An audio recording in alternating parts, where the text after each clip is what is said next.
नमस्कार दोस्तों, आप सभी का स्वागत है मेरे चैनल ओपन ऑफिशियल में।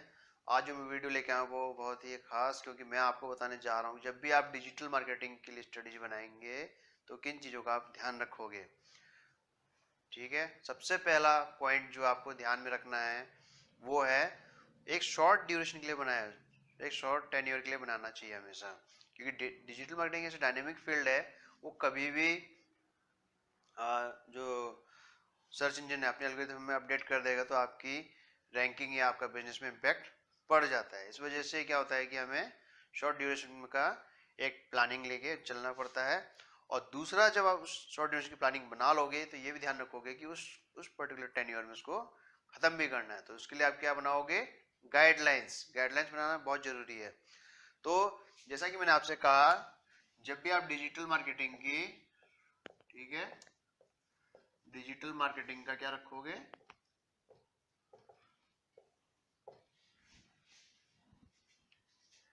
प्लानिंग करोगे।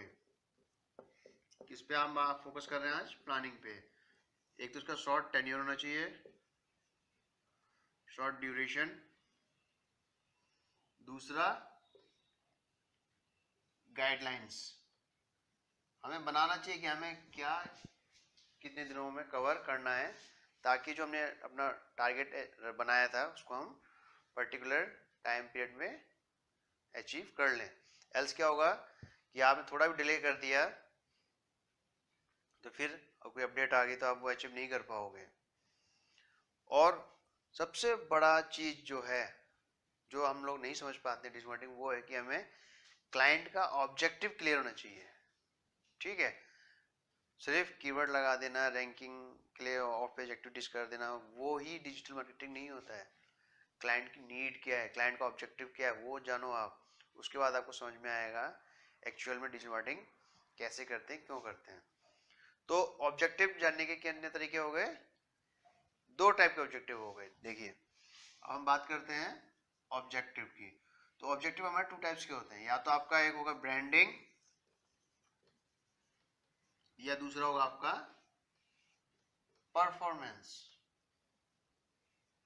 ठीक है, जिसके आज की भाषा में हम कहते हैं ना कि लीड्स लेके आओ, वो क्या चीज होता है, परफॉर्मेंस होता है। आपको अपने आप को परफॉर्म करके शो करना पड़ेगा क्लाइंट के आगे।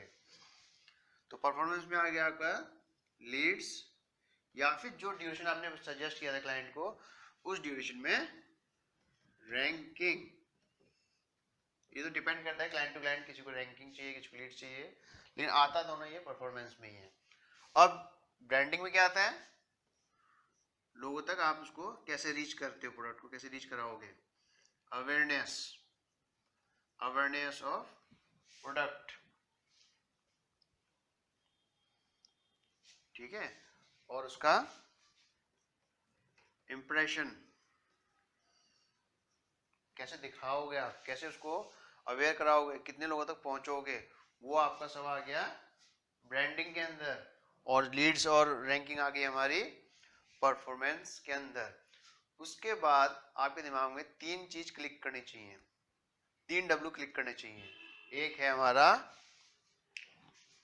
हु, ठीक है,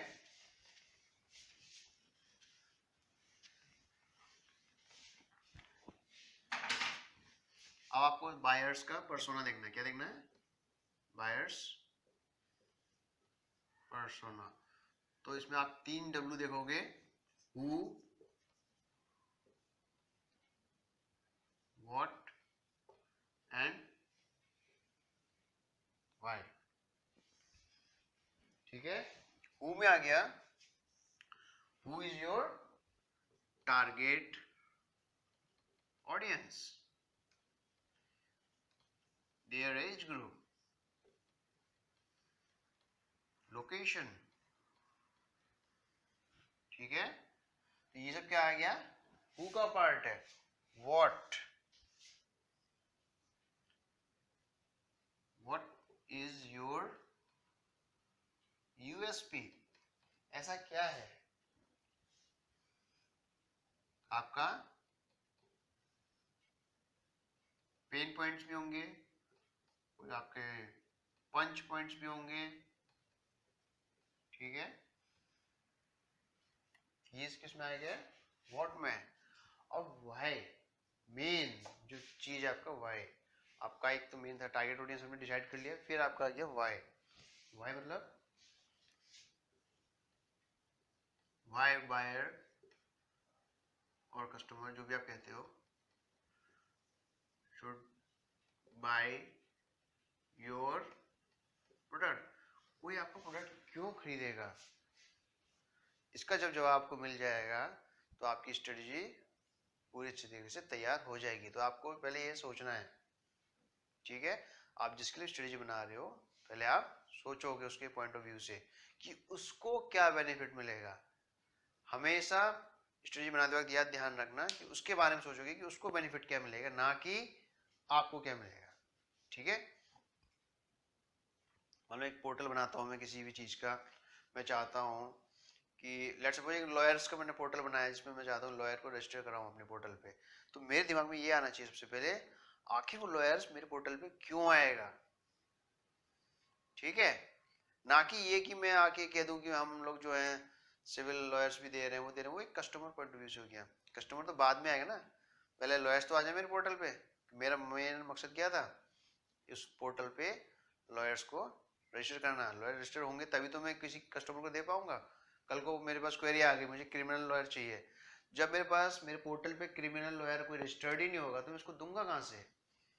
तो सबसे मेन पॉइंट इस केस में क्या हो गया, आप मान लो जो आपने पोर्टल बनाया, जैसे हमने एग्जांपल लिया लॉयर्स का, तो आप पहले देखोगे कि लॉयर्स आपके उस पर रजिस्टर करें आके, देन आप सर्विस करोगे। ये तो एक B2B और B2C का एग्जांपल दिया मैंने आपको। तो ये सब क्या है, इधर का कारण क्या था, आपको समझ में आ जाए कि आपको स्ट्रेटेजी समझ में आनी चाहिए, क्लाइंट का ऑब्जेक्टिव समझ में आना चाहिए, क्यों उस पर यूजर आएगा क्यों नहीं आएगा, ऐसा क्या कीवर्ड रखोगे आप ताकि लॉयर्स आपके पोर्टल पे रजिस्टर करे, क्या उसको बेनिफिट मिलेगा जो उसको ऑफलाइन नहीं मिल पा रहा है, तभी तो कोई आएगा। जब किसी को कुछ फायदा होगा नहीं तो आपके पोर्टल पे आएगा क्यों।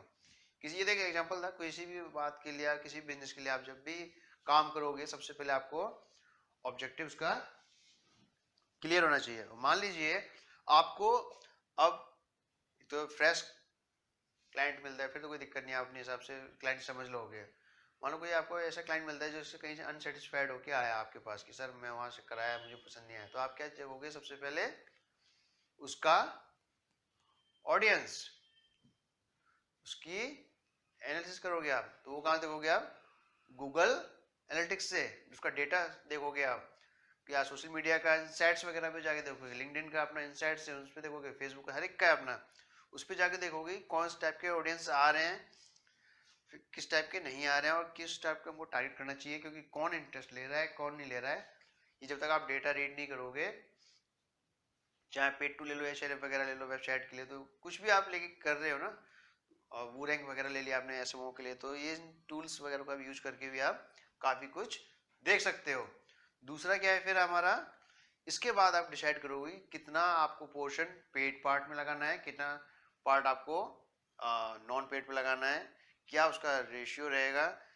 ठीक है, तो ब्रांडिंग उसी हिसाब से होगी आपकी जिस हिसाब से आप डिसाइड करोगे। तो इस तरीके से आप किसी भी क्लाइंट के लिए आप ब्रांडिंग करने से पहले या उसका परफॉर्मेंस देने से पहले आप स्ट्रेटजी बनाइएगा। आशा करता हूँ आपको ये वीडियो पसंद आएगी। Thank you.